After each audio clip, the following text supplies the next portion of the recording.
Olá para você que está aí seguindo na sua preparação para o Enem. Hoje a gente vai comentar uma questão de linguagens, códigos e suas tecnologias, questão essa que foi classificada como pertencente à habilidade 1, competência 1. A questão começa com uma tirinha e a tirinha apresenta assim. Tem uma pessoa como se estivesse dando uma palestra e ela diz: há um momento terrível do dia quando vocês são obrigados a pensarem nas coisas que realmente importam. E alguém pergunta: quando isso acontece? E a resposta: quando a bateria do telefone acaba. Talvez o raciocínio inicial seja que a reflexão seria um pouco mais de âmbito filosófico, mas com o final existe uma maneira diferente de se fazer esse raciocínio filosófico. Na verdade, é trazido para o mundo real de uma maneira mais relacionada às tecnologias, algo pertinente à competência 1, para poder fazer essa reflexão. Então existe uma maneira diferente de se pensar. O raciocínio filosófico viria, mas não vem por conta dessa maneira mais tecnológica que é tratado o assunto. A gente tem então aqui o que a gente chama de quebra de expectativa, que é o que diz justamente a alternativa A. Porque a pergunta diz, observando a utilização dos recursos expressivos na construção da tira, podemos inferir que o humor foi construído através dessa quebra de expectativa, que é o que diz a alternativa A. Na alternativa B fala sobre ambiguidade, algo que não há na tira. A ironia também, na alternativa C, também não existe ironia nas falas das personagens. Hipérboles, que seria a figura de linguagem dos exageros, não é encontrado aqui. E a ausência de recursos icônicos na construção da mensagem, ou seja, o casamento entre imagem e texto. Isso é necessário justamente para que você possa entender quem é que está falando. Então, quando você analisa cada uma das alternativas, você percebe que a única correta é a alternativa A, que fala justamente da quebra de expectativas. A questão apresenta um texto, inclusive com uma imagem de uma criança ao lado de um computador, em uma sala de aula, aparentemente, e o texto é intitulado Conheça a importância da tecnologia para o aprendizado moderno. Ele vai falar justamente sobre a maneira como dá para alinhar tecnologia e aprendizagem. O segundo parágrafo do texto, inclusive, diz o seguinte: o bom professor precisa então ficar antenado com as recentes transformações provocadas pelas novas tecnologias e instruir-se em como aproveitá-las na aplicação à sua prática pedagógica, além de adequar suas habilidades e competências para essa nova realidade. Quando a gente percebe que o texto está falando sobre as novas tecnologias dentro da sala de aula e que esse segundo parágrafo fala justamente sobre o modo como o professor precisa se adaptar a elas, existe uma maneira de você entender isso justamente como essa necessidade de que os professores precisam estar adequados a essas novas tecnologias, colocando-as na sala de aula da melhor maneira possível para os alunos. O enunciado da questão diz o seguinte: o fragmento acima, que foi lido, extraído de um texto em que se discute a relação entre novas tecnologias e educação, é um exemplo de recorrência aos conhecimentos sobre as linguagens dos sistemas de comunicação e informação, para aprimorar práticas pedagógicas. Por quê? Quando você analisa cada uma das alternativas, você percebe que a alternativa C é a única que condiz. Ela diz, apresenta o domínio das tecnologias como algo necessário aos docentes. Os docentes são os professores, e eles precisam estar justamente, como o texto diz, antenados com essas novas tecnologias. Quando você analisa os outros textos e diz que mostra a máquina como algo capaz de substituir o professor, não é isso que o texto falou. Na alternativa B, procura esclarecer que a tecnologia provoca desemprego. Não, não é exatamente isso, porque o professor pode adequar a tecnologia para dentro da sala e manter o seu emprego. Na alternativa D, adverte os historiadores sobre os problemas tecnológicos, não tem nada a ver com a temática do texto. E a alternativa E, recomenda aos leitores o afastamento das novas tecnologias. Não, não é isso. Na verdade, é para trazer para mais perto, para ajudar no aprendizado. Espero que esses comentários tenham ajudado você a entender a questão. Na questão que a gente vai analisar, você vai perceber que existe um gráfico. Observe, o gráfico é o da evolução dos alunos matriculados no ensino superior à distância, em milhões. É um dado de 2011 do Ministério da Educação e do INEP. E você percebe que ao longo dos anos, de 2002 até 2011, houve uma crescente, a cada ano aumentando a quantidade de alunos no ensino superior. A questão vai fazer justamente o pedido que você analise o gráfico, e cada uma das alternativas precisa ser olhada vagarosamente e comparada com o gráfico. Fique observando o gráfico para você perceber como cada alternativa vai se relacionar diretamente a ele. A alternativa A: o número de alunos matriculados no ensino superior à distância em 2006 é menor que em 2002. Quando você olha para 2006, você percebe que há 207 alunos e em 2002, 42. Então, não é menor. Alternativa B: em 2004, o número de alunos matriculados no ensino superior à distância dobrou em relação ao ano anterior. Em 2004, havia 60. No ano anterior, 50. Não era o dobro. Alternativa C. Em 2010, o número de alunos matriculados no ensino superior à distância reduziu 2 dígitos em relação ao ano anterior. Quando você olha para 2010, há 930 alunos. E não reduziu 2 dígitos, porque no ano anterior havia 838. Alternativa D. Em 2011, o número de alunos matriculados no ensino superior à distância atingiu seu ápice. E você percebe que, como o gráfico é uma crescente, 2011, ano de análise, é justamente o ano em que atinge o seu ápice. Essa seria a alternativa correta. Mas vamos ver a alternativa E. Através da análise, o número de alunos matriculados no ensino superior à distância reduziu nos últimos anos de pesquisa. Não, você percebe que a cada ano houve uma crescente. Então, quando você analisa, você vê que a questão é muito fácil, apenas de observação e análise do gráfico. A questão que a gente vai analisar apresenta uma tirinha. Observe.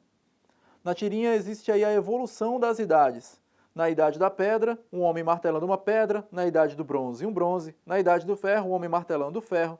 Na Idade Média, a clave ali para agredir o rival. Na Idade Moderna, martelando ali numa fábrica. E na Idade da Informática, que seria a nossa, o homem martelando ali o computador com raiva dele. O enunciado da questão fala justamente sobre isso. Analisando a tirinha, infere-se que seu potencial crítico-analítico reside na ideia de que. Então, na verdade, está tentando fazer com que você analise, tanto de maneira crítica, como analisando a própria imagem, para tentar entender o que é que ela está querendo dizer e que tipo de informação ela pode estar querendo criticar. Quando a gente analisa as alternativas, a gente vai perceber e tentar entender ali qual é a alternativa correta. Na alternativa A, diz que as máquinas inteligentes não são capazes de liberar a humanidade do trabalho chamado braçal. Na verdade, não é bem isso. Quando você vê que a informática está apenas ajudando, mas atrapalhando um pouco por conta de estar quebrada, não é bem isso que a tirinha está querendo dizer. As máquinas podem ajudar sim, se elas funcionarem.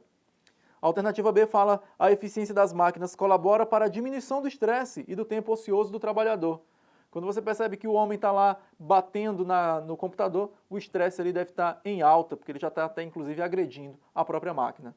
Na alternativa C, o domínio da natureza pelo conhecimento e pela técnica tem solucionado problemas antigos e criado outros. E essa seria a alternativa correta, porque você percebe que existe uma continuidade. Alguns dos problemas antigos acabam sendo solucionados por conta da evolução e alguns outros se mantêm ou são criados, inclusive o estresse, como é o caso da idade da informática. Na alternativa D, que também está incorreta, fala que as tecnologias têm sido desenvolvidas para produzir lucros, reduzindo os fatores necessários para a obtenção de um produto. A tirinha não está criticando nada a respeito dos lucros, não está falando sobre isso, e sim sobre a postura do ser humano diante da evolução. Na alternativa E, que também está incorreta, fala que a próxima etapa da história da evolução da humanidade é imprevisível, pois independe da intervenção dos humanos. A tirinha está falando apenas da evolução até agora, não fala nada daqui para frente. Então, quando você percebe assim, você vê que a alternativa correta é a C, fica fácil de entender. Nessa questão, nós temos o seguinte. Em um documento apresentado em Genebra, a ITU, International Telecommunication Union, apresentou as conclusões de uma análise feita em relação ao uso da internet nos últimos 15 anos. De acordo com o texto anterior, a internet, letra A, diz o seguinte: é utilizada atualmente por mais da metade da população mundial. É falsa essa opção, porque nós temos no comecinho logo do texto dizendo o seguinte: nearly half of the global population will be using the internet by the end of this year. Tradução: perto da metade da população mundial estará usando a internet, e não que já é utilizada atualmente, como afirma a opção A. Então, a opção A é errada. A opção B diz o seguinte: já está presente em 80% dos lares dos países em desenvolvimento. Nós vamos encontrar no texto justamente o seguinte: by the end of the year, 80% of households in developed countries. Então, aqui vai ser também no final do ano e não que já está presente em 80%. Por isso, é falsa essa opção. A opção C diz o seguinte: apresentará no final de 2015 mais usuários nos países desenvolvidos. Aqui no texto também diz o contrário, é dos países em desenvolvimento. Na letra D diz: terá mais de 7 bilhões de pessoas conectadas a ela até o final de 2015. É falso, porque o texto, quando fala nos 7 bilhões de pessoas, é em relação à população mundial e não que estará conectada. E a letra E, a opção E, diz que registrará no final de 2015 8 vezes mais usuários do que no ano 2000. É justamente o que nós encontramos no final do texto, quando diz o seguinte: in the year 2000, there were just 400 million internet users worldwide. It said an eighth of the current figure. Tradução é, no ano de 2000 havia apenas 400 milhões de usuários de internet no mundo todo, justamente 1/8. Então, é justamente o que nós estamos nos referindo aqui na opção E, quando diz que registrará no final de 2015 8 vezes mais usuários, né? Então, 8 vezes mais, porque no ano de 2000 havia 1/8. Repetindo, é esta a opção E, a opção correta. Para essa questão, nós devemos avaliar o que está sendo colocado aqui para nós, que já é uma prática do Enem, o casamento entre a linguagem verbal e a linguagem não verbal. A linguagem verbal são as palavras que elas vão estar juntas justamente com as imagens. Então, nós temos aqui uma imagem, uma cadeira de rodas, com um cap de um militar. Na charge, apresenta aí a seguinte pergunta: como pode morrer de infarto um tio sem coração? Como é que pode morrer de infarto uma pessoa sem um coração? E no enunciado da questão você tem a charge do cartunista Moura, que faz alusão à morte do ex-ditador chileno Augusto Pinochet. Foi publicado em seu site na época do ocorrido, gerando inúmeros comentários. E um deles lê-se: esta vinheta me ha puesto a cavilar. Enhorabuena. Então você tem a palavra cavilar, cavilar no espanhol quer dizer ruminar, ou seja, esta charge o fez ficar pensando, ficar digerindo a ideia que estava sendo colocada nela. Enhorabuena, no espanhol, quer dizer parabéns, e vem aí justamente o que a questão espera do candidato. No comentário, Arturo Salvatierra, ao dizer que a charge lhe pôs a cavilar, ou seja, a ruminar, a pensar, externa que ela, o deixou triste e cabisbaixo por vincular a terrível notícia. Falso, porque nós temos aí a motivação para que ele fique pensando sobre o assunto, não que ele fique triste. No item B, lhe encheu de alegria e por isso felicita o cartunista pela charge.